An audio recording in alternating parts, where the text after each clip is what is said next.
Kee. How are you? I'm great, Robin. How are you? Thanks I'm for not too having me. bad. Yeah, no, thanks for being here. Thanks for taking the time. So I want to start all the way in the beginning because we are nearing Christmas now. I read somewhere that you got given your first guitar for Christmas. Why did you want a guitar? Oh man, the dream started a couple of years earlier, and I mean me and my loser friend. We were playing tennis against playing the ball against the garage door. That kind of poor man's tennis is what it was called. And one of us got the amazing idea of turning the rack around and pretending to be a guitar, playing air guitar with tennis rackets. And after a couple of days, we did a pact that we're going to ask our parents for electric guitars so we could form a band, because we wanted to be like Richard Blackmore or Jimi Hendrix and the cool guys, So, and I guess my strategy was way superior to his. I mean, he went home and he got a blunt no, get the fuck out of here, kid, But I went home looking really sorry. I came all sorry ass and shit. And I said, Mom, yeah, what is it? Life isn't worth living without an electric guitar. And this kind of psychology is really effective on parents because not only did they give birth to this little toddler, and now he's grown up way too fast and his face is exploding with zits. You don't want the freak to be suicidal on top of this, So when Christmas came, there was something underneath the Christmas tree that just couldn't be a football or anything else. It was long. And I was keeping my hopes up. And, when I finally got to open the gifts, open the case, it was like in the end of, did you see that movie, The Raiders of the Lost Arch? Yes, of course. When they open the arch and the faces melt and the room is full of light. That exactly what happened. My face melted and I had my first electric guitar. And that love affair started there and that's never stopped. Did your friend ever get his guitar? Yes, eventually, but he got it. He was 17 or 18 when he made his own money because they bluntly refused to buy him a guitar. I guess my parents were nicer to me. But as you say, the dream was born then and there. So did it come easily to you playing the guitar? Were you immediately kind of good at it, or did you really have to work at it? Yeah, I mean, I thought it was going to be way easier than it was. And, I was really angry with the guitar because it didn't do what I wanted it to do. And it didn't help that since my mother realized that I was really into this, she booked a guitar lesson for me with my primary school music teacher. So in the evening, I went down to the school to get a guitar lesson from this character. And so he gave me a guitar and said, show me what you know already, because I've been fiddling around with my older sister's guitar a little bit. So I just, played some chords, G, C, whatever. And he was going, he was French, this guy, Pape Mel de Fay. And they said, not good. Your fingers are too short. And I said, come again? Your fingers are too short. What? I didn't even understand that. You will never ever be able to play the guitar. Your fingers are too short. You should play something else, a different musical instrument. And he started talking about all kinds of weird shit like trombone and whatnot. And it was like, is this a science fiction movie? I want to be in front of the stage with a fucking Fender Strat or a Gibson Les Paul, and the crowd going like this. And you start talking about flutes and shit. Are you out of your mind? But anyway, so I left feeling really discouraged because I sort of believed him anyway. Oh, my finger's too short. But I never gave up. I just kept on getting at it. And I remember the first time I played the Hammersmith Odeon in London, and it was such a big moment for me because all my heroes played at that very stage. And during the sound check, I went out and kissed the floor. I said, "Fuck, I'm here." And then I was shouting into Hammersmith Odeon, "I guess my fingers weren't too short after all, motherfucker." That is very good and hopeful to hear, because you can see I have a guitar right here and I have somewhat small hands. So I've always thought maybe this isn't for me. Maybe I won't be able to do all the things that I want to do on the guitar. But you're giving me hope. That is good. It is. And also, I have to tell you something. I can see you have a Strat. Yes. Is it Strat scale? Is it 21 frets? I think so. It's not one of the official ones made in America. It's one, I think it's made in Mexico. It's a player series. It's kind of in Mexico. Yeah, those are great too. I had a couple of Mexico tellers, are great stuff. But anyway, the scaling, it's actually a longer distance between the frets on a Fender scale guitar. And there are different scales. I mean, for instance, I changed the moment I found out. I started Gibson scale guitars, 22 frets. And there are Valley Art scale, which is 24 frets, where it's much closer for people with slightly shorter fingers. I met Alan Holsworth, this guy who's one of the greatest that ever existed. And he had short fingers too. And he has a small scale guitar. And he could do those amazing stretches. Sure. But he wouldn't have been able to do that on a Strat, I don't think. So, that's interesting, because I never knew that. Yeah, it's a good thing to keep in mind if you don't have the longest fingers. Well, I just bought this one because I like Jimi Hendrix, so I had to get this one. Who doesn't? Yeah, exactly. But you mentioned that time at the Odeon, and maybe this was before or after, I don't know. But what's kind of Easy Action? Was that your first taste of success, where you felt, okay, now I'm on the right path, now I'm doing what I kind of set out to do? Yeah, I guess you could say that. However, I got my break in a band called Noise a little bit before that, singing in Swedish, which difference is sort of.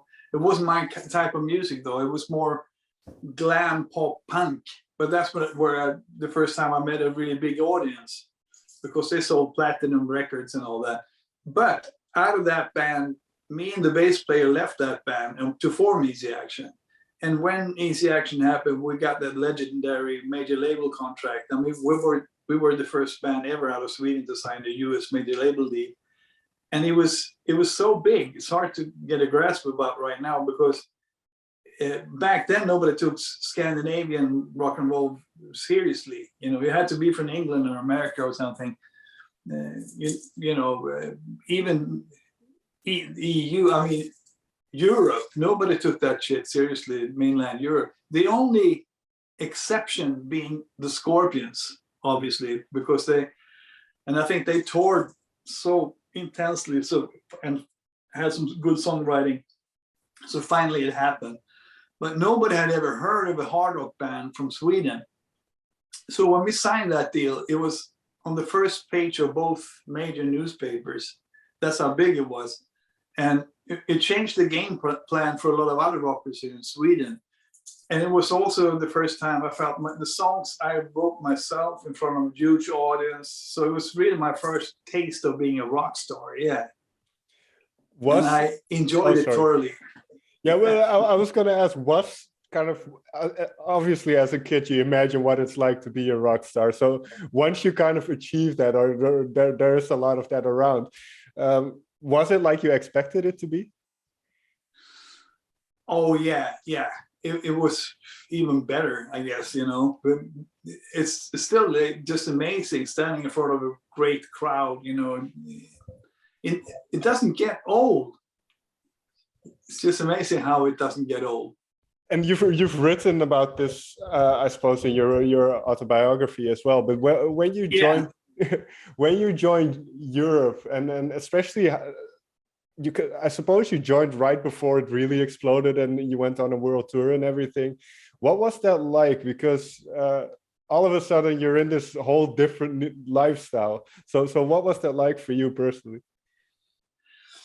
It was crazy. I mean, when I joined Europe, it wasn't like it was very dramatic or anything. I mean, it was dramatic because I left Easy Action, and it was hurtful to leave the guys like that because they were my really good close friends.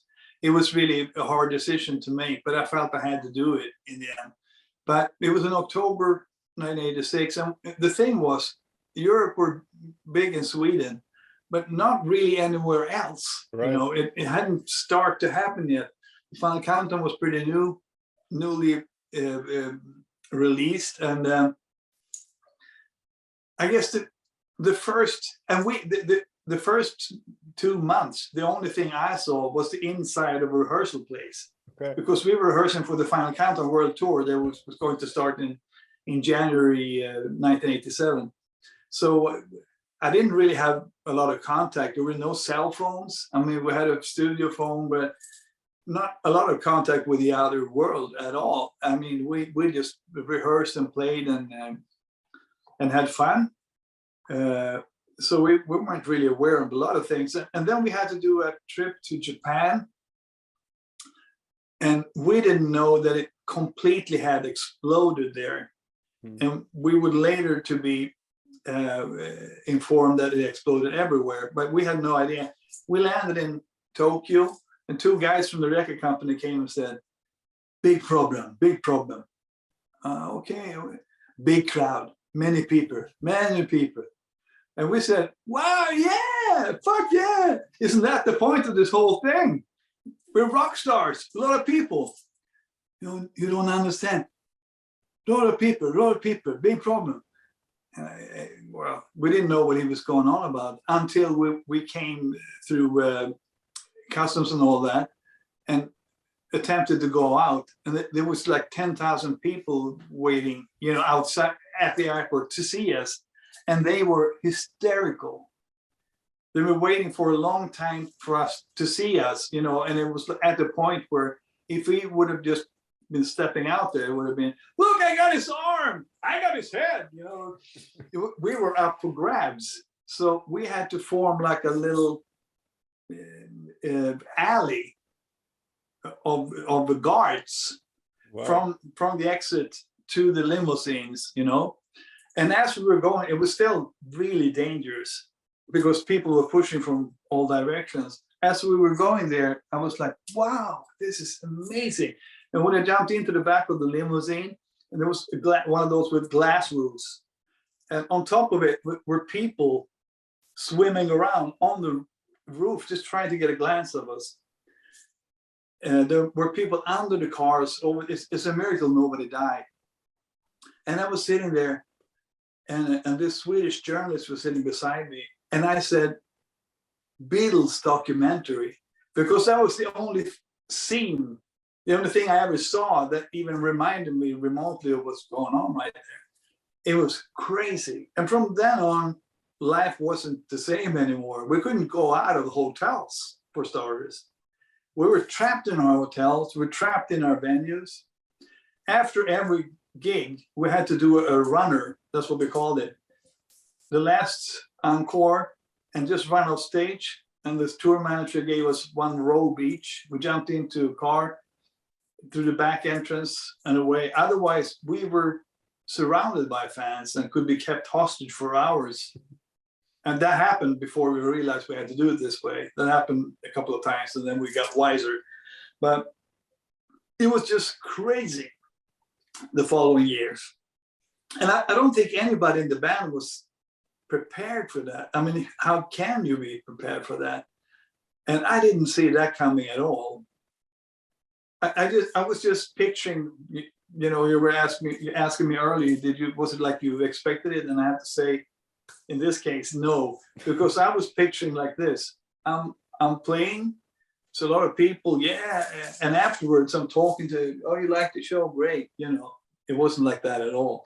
Playing and everybody go crazy. Yeah, afterwards, security, try to get the hell out of there as fast as possible if you want to live. Well, in that sense, and obviously with years in between, you can look at it back at it differently. But was it fun while you were doing it? Because it doesn't that kind of thing. It doesn't necessarily sound fun. Yeah, but it is fun. Okay. I mean, if you're a musician, all musicians are per effect a bit of adrenaline junkies as well. So it's very exciting, you know, when shit like this happens, and you never know how things are going to end, and that's fun, you know. Oh my God, we're drinking a beer. No, it's a cup of tea. Oh no, yeah. But getting back to the because what I find interesting then, the band exploded, was so successful, and then like you said, kind of it almost felt like Beatlemania to you guys.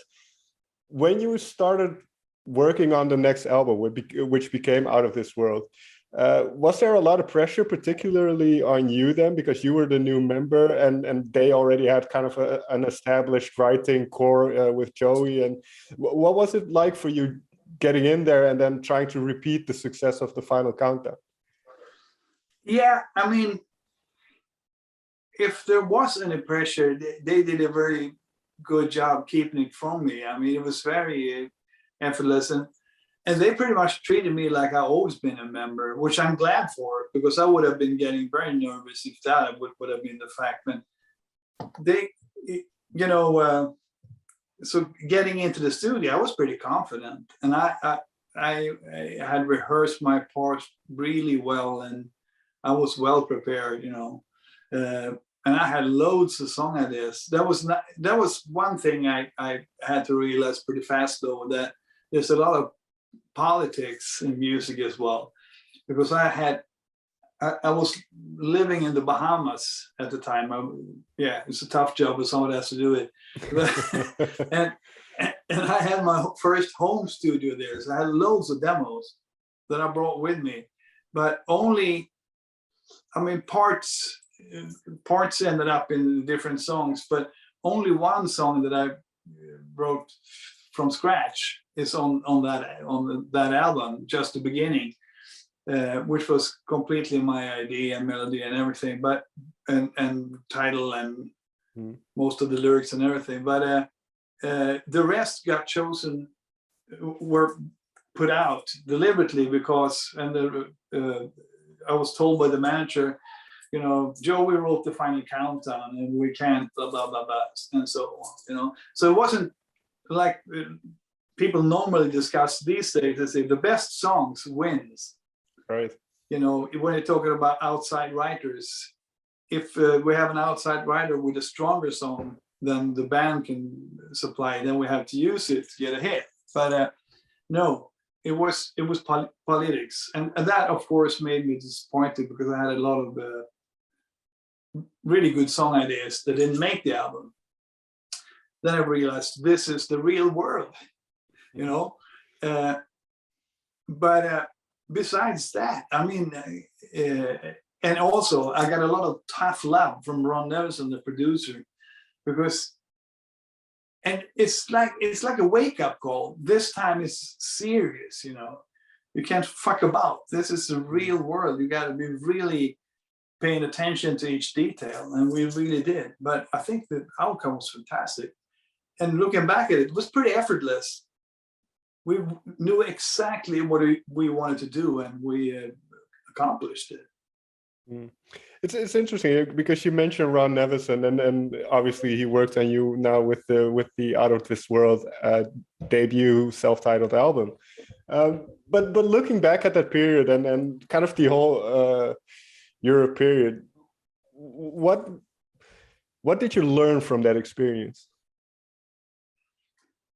I learned a lot. I mean, playing live and how to master these big stages. I mean, how to run from a stage podium, you know, 20 meters while playing Flight of the Bumblebee. That's what separates the boys from the men, I would say.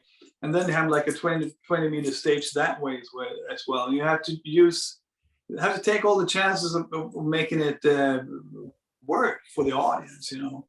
And if you just stand by your corner, the people on that side are never going to see you. Nobody had screens back then, so you have to physically move over there for them. And what if you were a guitar freak and you were standing over there and I was standing over there? You would never see me. So things like that. Yeah, I learned a lot. Definitely. And that's good to hear. Also, the studio work, working with Ron Evison and Bo Hill was amazing. I learned tons. Yeah, because I was gonna ask, because then in the early 2000s, you did a lot of production work, you did a lot of songwriting, and obviously up until now. But maybe this is a stupid question, but what makes, in your mind, what makes a good song? Oh, a good song. That's a good question, actually. But a good song is something that has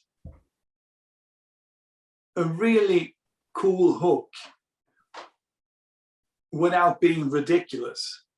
You know, I'm a Bobby girl from the butt. That's ridiculous. You know, that's over the top. Even though it was a super hit. But especially if it has a hook that you remember and it makes you feel melancholic.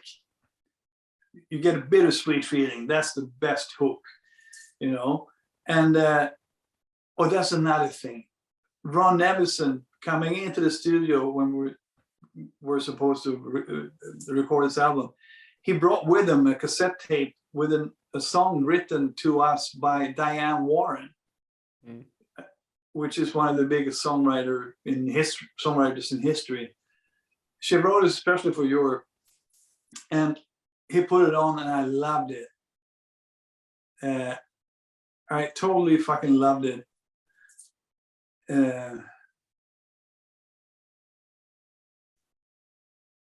And Joey said, we're not a fucking cover band.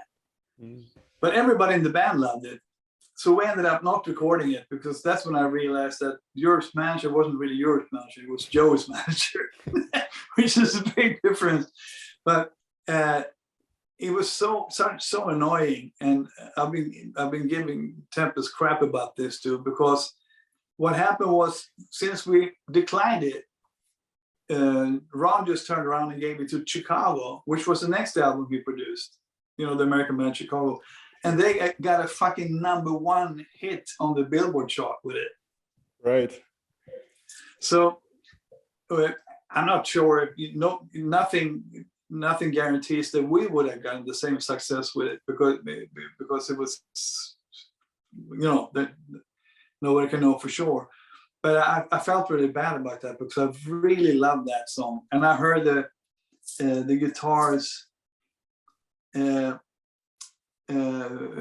my signature guitars. I heard Joey's voice, the background vocals, the end drum, everything. I heard it on the demo. I can hear it, you know, I hear it happening. And the song was "Look Away." When you see me passing by, and I look at in your eye, look away, maybe look away. Amazing song. And such a super hook, and also one that makes you feel a bit melancholic, doesn't it? Sure. Because it's about a couple breaking up or whatnot. But anyway, yeah. That was the answer to your question, I guess. Yeah, no, that's very interesting, because well, very quickly, and I don't know the entire history, but are you on good terms with Joey and everybody? Yeah. I mean, we don't meet each other, but we never really socialize outside the boundaries of the band. None of us. I mean, I meet Ian Howland because he's a DJ on a classic rock radio show called Rock Klassiker in Stockholm. Okay. So every time I'm up in Stockholm to promote one of my songs, he's there. Then, you know, we're in great time. We played on the same festival sometime right before COVID. So I met him and we had a beer. You know, there's no hard feelings whatsoever. Oh, that's good to hear. Yeah. With moving to Out of This World then, because you had Key of Hearts, which was also with Tommy and with Ken as well, I believe. When did you decide, well, no, let's call this something else, and let's do it a little bit different? Yeah, the thing was, first of all, Key of Hearts, I didn't write the songs for that. I was just called into the project as a guitar player. The label, they asked me if I wanted to play an Atomic Heart solo album. That's how they lured me in. And I was in the state of trying out my new studio, which I built in the house. So it was a perfect opportunity for me to try out my new equipment and check out my amps and see how everything worked. So I gave them a really good price for playing on that album. And then it turns out they want to turn around and make it into a sort of a band project. And the thing is, I was a bit disappointed about that, because if I would have known, I would have charged them a completely different price tag. And so and the album did really well. So when it came to they wanted us to do album number 2. And then we had completely different demands. First of all, monetary demands, and we had a manager who contacted them with we wanted me and Tommy to be in charge of the operation. And we wanted Ken and Darby to play in the band and all that. And it turns out we have a Christmas break, and we come back, and the manager calls us and said he just found out that the label has copyrighted the band name for the worldwide. Okay. So they just want to make sure that we were their slaves. So and our response to that was, bye, have a good life. And so we told them to fuck off and left. And then it's when the journey really started, because first of all, I played a festival in Milano with Kee Marcello band, and Tommy was there. And so the 4 of us got to meet, because in Darby Todd, the drummer, and Ken Sandler, the bass player, they play in Kee Marcello band, I had done for years. So we go way back. Okay. And that was the first time the 4 of us met for the first time, so to speak. And we got to hang for 2-3 days at the hotel in Milano. And this is really crucial for forming a band, when you get to talk about music, your dreams about music, and where you want to go with it, and experiences, etc., etc. And we did that. It was really cool. Then we had a gig, a Key of Hearts gig, the only one we ever did, which is the live songs you hear on the release. The 7 live tracks is from that concert. And we had booked a studio in Gothenburg. Tommy lives in Berlin, and Darby in London. So we flew them into Gothenburg, where I and Kenny live, and we started rehearsing the set. And like everything with this band, it was easy as pie. I mean, after running through the whole set 3 times, we felt like, we got this, motherfucker. We know this. We don't want to over-rehearse it, because there's one thing with over-rehearsing, then you do all the mistakes during the concert, which you don't want. You want to keep some excitement for the actual festival. Anyway, so I suggested that we'll listen to some demos I had. I had 3 demos with me, MP3s in my phone, so I just played them back. And I said, let's try to record it. We're in a recording studio, So after the end of the second day, we had 3 basic tracks for In a Million Years, Lighting Up My Dark, and Twilight. Those three tracks. And those were the 3 tracks we ended up finishing up to show to labels and such. But I think there and then, this was before we had a band name, but there and then was when the band was born. We played together, discovered how amazing it was, and we got to record 3 songs, and everything was just amazing. So we knew this is a band. Before that, we didn't know one. Yeah. It's interesting to hear about, because I talk a lot with artists about the business side, and I mean, you've had your fair share of being screwed over, I suppose, by the business side, but you don't sound bitter, which is great. No, I did fairly well anyway. Fair enough. But has that always been a tricky thing, where music is such an emotional thing, and then you have the business side that sometimes seems like it doesn't even care about the music?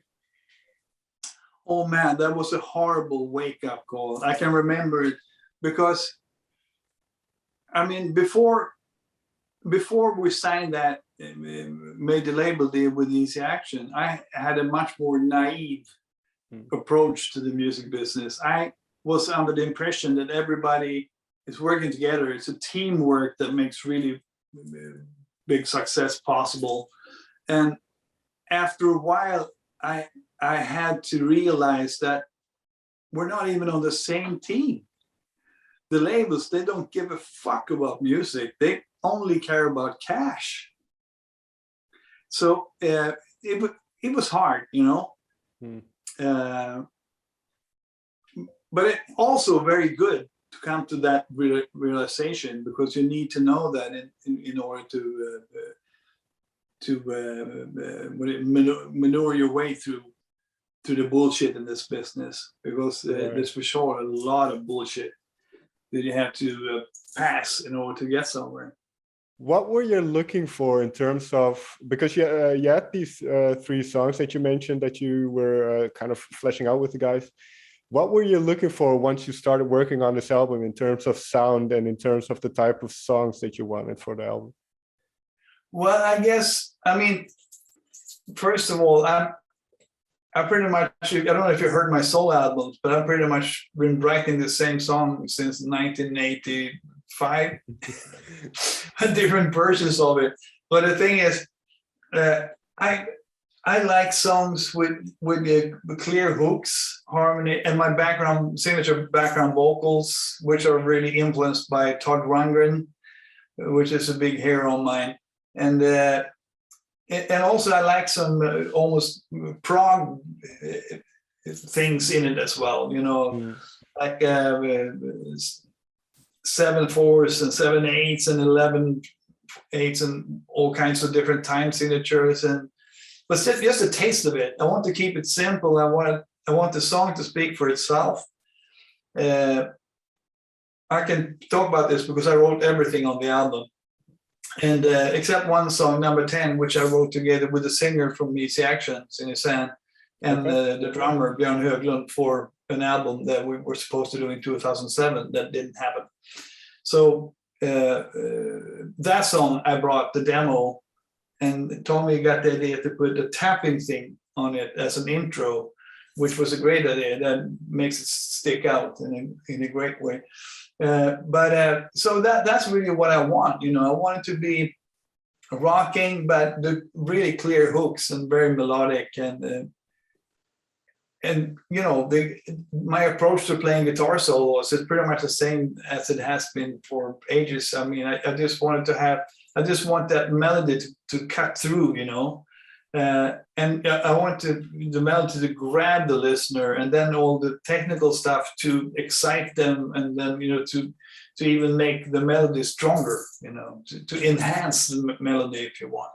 And it's, I find it very interesting, this era of music, because then, like you said, it's kind of the melodicness of it. Because, for instance, when you joined Europe, I was born in 1986, but for some reason, I really like that guitar tone of that era. I like the way songs were structured of that era. I mean, you have references on a song like The Warrior. You have a reference to the movie The Warriors, which is one of my all-time favorite movies. So Mine this, too. but so this era of music and kind of art in a way, but why do you think that that's so inspiring for a lot of people? It's a good question. I think there was a lot of love in music back then. I'm not saying that it's not now, but it was love in a different way. You know, people put their soul into stuff. I mean,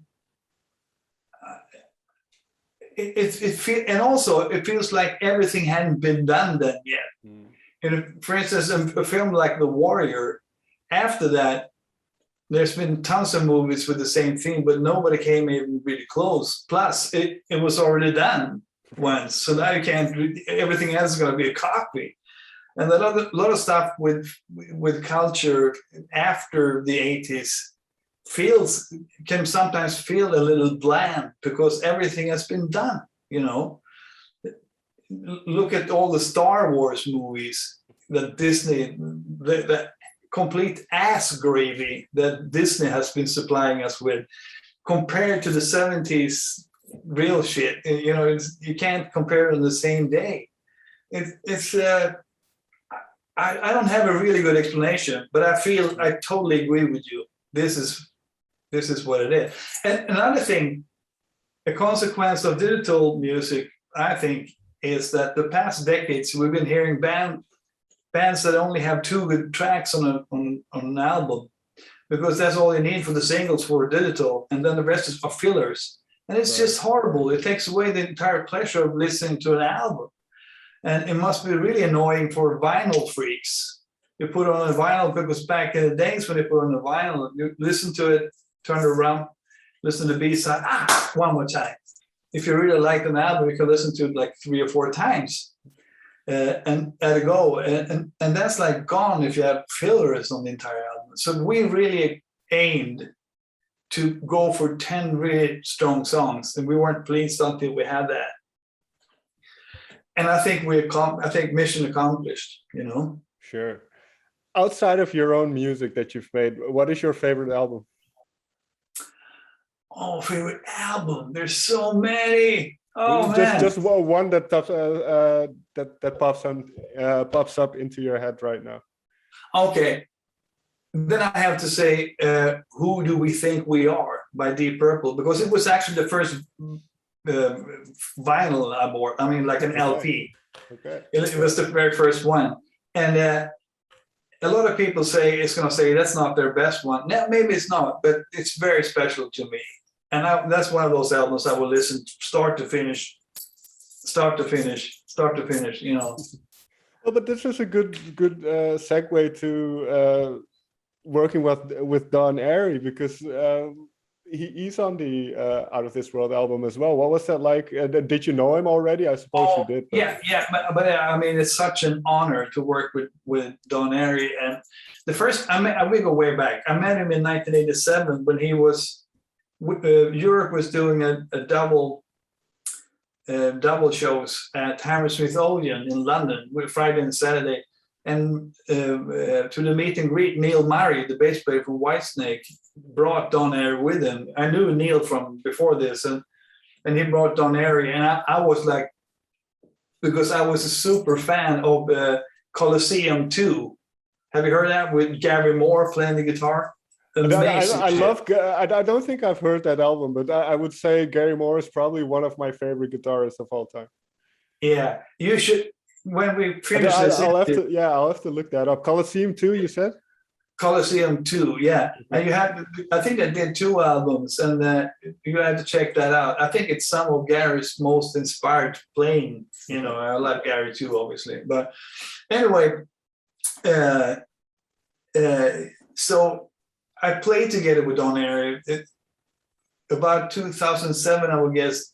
This crazy football billionaire started doing all-star fundraising festival shows in Sardinia, in Cagliari, on Sardinia, an Italian island. And, you know, it would be like a huge stage, 10,000 people going crazy. And then it would be like people from AC/DC, me, Michael Schenker, Don Henley, Neil Murray, the Purple guys, you know, Roger and Ian Pace and Ken Hensley from It was a lot of people from all the hard rock bands, really. Yes, Rick Wakeman from Yes, what an amazing guy and funny as hell. Great guy. And it was such a pleasure to play with all my heroes, basically. And we just had fun. We were there for a couple of days. It was at his golf resort. This crazy guy, Massimo Cellino, wonderful guy. And everything was, you know, complimentary. We had wonderful food and wine and just gliding around there, playing, it was just like unbelievable. And every night, me and Don Henley would get stuck in the bar when everybody else went to bed. When Roger Glover got tired of telling us the Purple stories, you know, and went to bed, me and Don would stay by the grand piano, and I would shout different Todd Rundgren songs, titles to him, and he would just play them because he's a musical genius. He can play anything. just by thinking about a song, he knows it instantly. And we had so much fun doing that, and I was so impressed about his musicality. And we talked about doing something together then. And we were close in 2010 with a tour thing I had going, but it never happened for various reasons. And then when I had the first tracks for Others World, I called him and said, I think something that would really work, so we finally can play together. Said to him, this sounds great. So we ended up playing on 4 tracks, and I'm so proud and happy, first of all, that we made it happen. Right. You know, but I mean, what a genius keyboard player. He is the real deal, you know. I'm a big fan.